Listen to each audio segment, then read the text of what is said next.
lundi à vendredi dès 7h. Retrouvez dans le 7-10, 7-10h. ABK Matin, premier sur le matin. Les invités consultants de classe exceptionnels. ABK Matin, l'interview. Nous recevons ce matin M. Pierre Nguessi Mobou. Bonjour. Bonjour madame, bonjour. Vous êtes ingénieur de génie civil, expert technique. Avec vous, nous allons aborder quelques questions sur la qualité des constructions au Cameroun. Les récents effondrements enregistrés à Ange-Raphaël, en Ngaoundéré, avec à la clé 4 morts, et Mobile Guinness présentant le lourd bilan de 42 morts et une vingtaine de blessés, nous amènent à nous interroger sur certaines questions. Monsieur Pierre Nguessi Mobou, quels sont les éléments basiques pour démarrer une construction au Cameroun? Merci de me poser la question. Pour démarrer une construction au Cameroun, il faut au préalable obtenir un permis de bâtir auprès des autorités compétentes. Quelles sont ces autorités compétentes? C'est la communauté, la ville de Douala, en charge de laquelle le délégué du gouvernement a mis une commission pour faciliter l'obtention du permis de bâtir. En dehors donc de cette communauté urbaine de Douala, est-ce qu'on peut avoir une idée des différentes administrations qui s'occupent du processus de l'obtention de ces documents et puis du suivi même des constructions proprement dites? La communauté urbaine de Douala est en charge de l'obtention du permis de bâtir. Mais la commission de permis de bâtir est constituée des représentants des mairies d'arrondissement, des sapeurs-pompiers, du ministère de l'urbanisme et de la société civile. Vous avez parlé tout à l'heure du permis de bâtir qui devait être le préalable pour se lancer dans la construction. Quels sont les documents à fournir pour justement avoir accès à ce permis de bâtir? Pour avoir accès au permis de bâtir, il faut au préalable disposer d'un terrain titré, immatriculé. Après avoir eu le terrain titré, immatriculé, vous devez vous approcher d'un architecte qui monte vos plans. Et quand les plans sont montés, vous faites un dossier technique que vous présentez à la communauté urbaine de Douala. Le dossier technique est constitué des plans, des notes de calcul, de l'étude du sol. Et ce sont ces éléments qui permettent aux responsables en charge du permis de bâtir de délibérer et de voir si effectivement vous avez respecté les normes de l'urbanisme. Pour ce qui est de la ville de Douala, M. Nguessi, quelles sont les dispositions particulières qui doivent être prises en compte pour ceux qui envisagent de construire pas simplement des maisons, mais des R+2, 3, 4? Qu'est-ce qu'ils doivent faire particulièrement? Comme je viens de vous dire, il n'y a pas de règles essentielles à appliquer pour ceux qui veulent construire les immeubles R+1. Tout le monde doit avoir un permis de bâtir, c'est un préalable. Absolument, il faut qu'on insiste dessus parce que le permis de bâtir englobe beaucoup d'éléments. Avant de l'obtenir, vous devez au préalable faire une étude de sol, avoir les plans, présenter une note de calcul validée par un cabinet d'études. Cependant, ces éléments ne suffisent pas.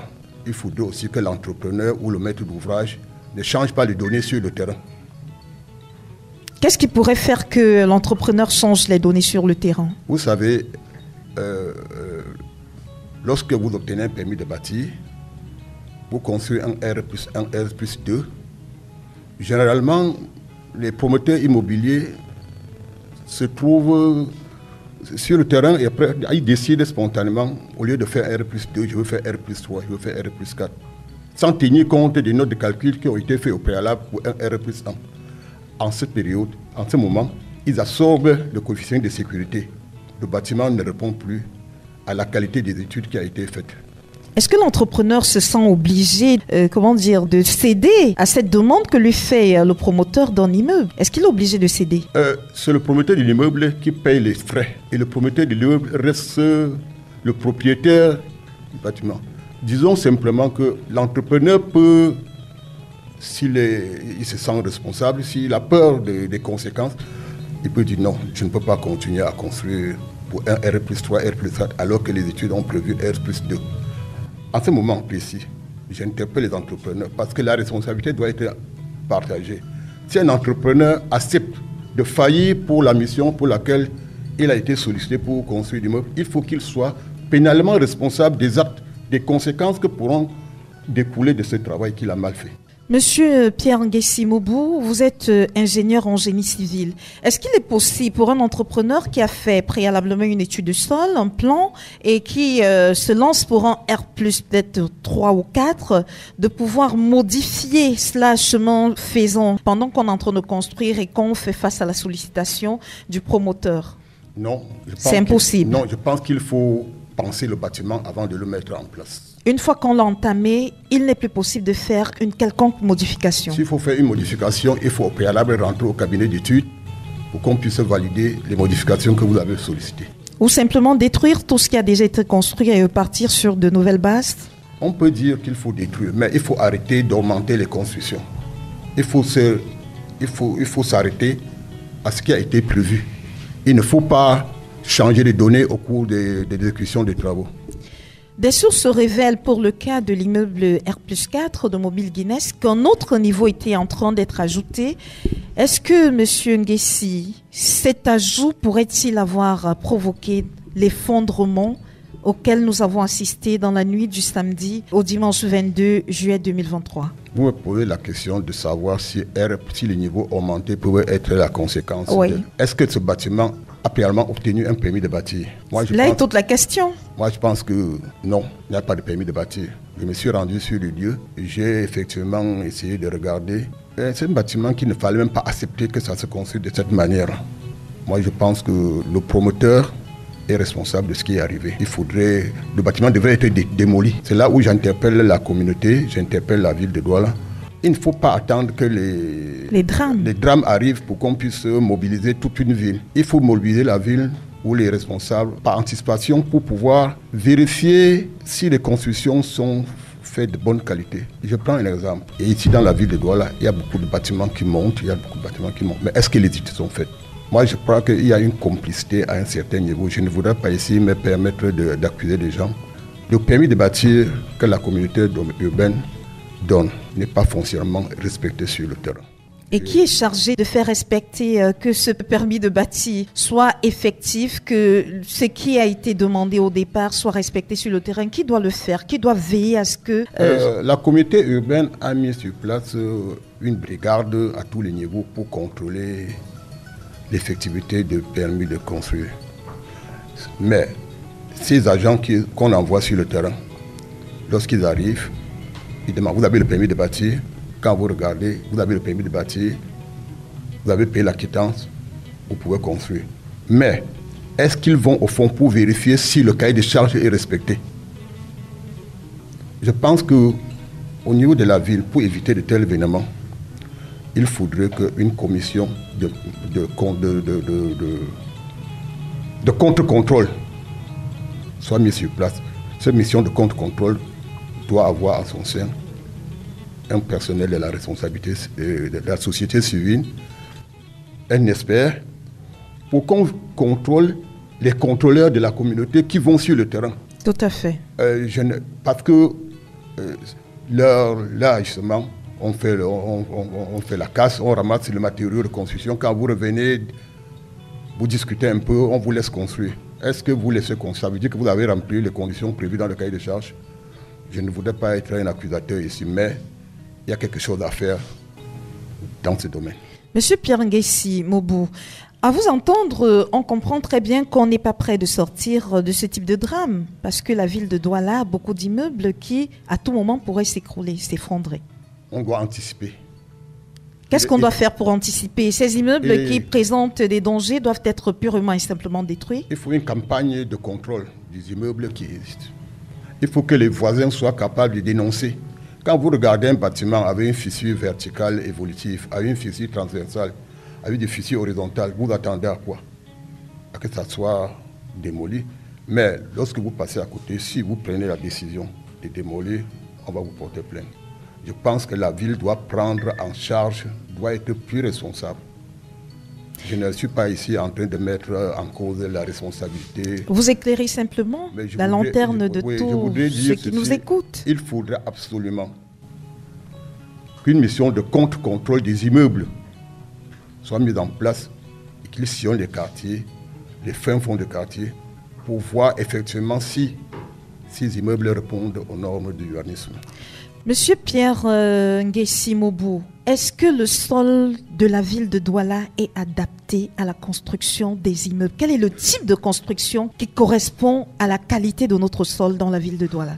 Tous les sols sont adaptés à la construction des immeubles. Il faut que les études préalables soient faites, que les bureaux d'études montent le projet, qu'on analyse le sol, on détermine le type de fondation. On peut même construire dans l'eau. Mais l'essentiel est d'adapter la fondation par rapport à l'immeuble qu'on veut construire. Il n'y a pas de sol sur lequel on ne peut pas construire. Il y a les techniques à utiliser pour mettre en place un bâtiment, quelle qu'en soit la dimension. Même dans les sols marécageux, on peut construire. Dans les sols marécageux, on peut traiter le sol. Mais est-ce que les gens qui construisent les sols marécageux ont le titre foncier? Il faut d'abord avoir un titre foncier avant de penser de construire dans le marécage.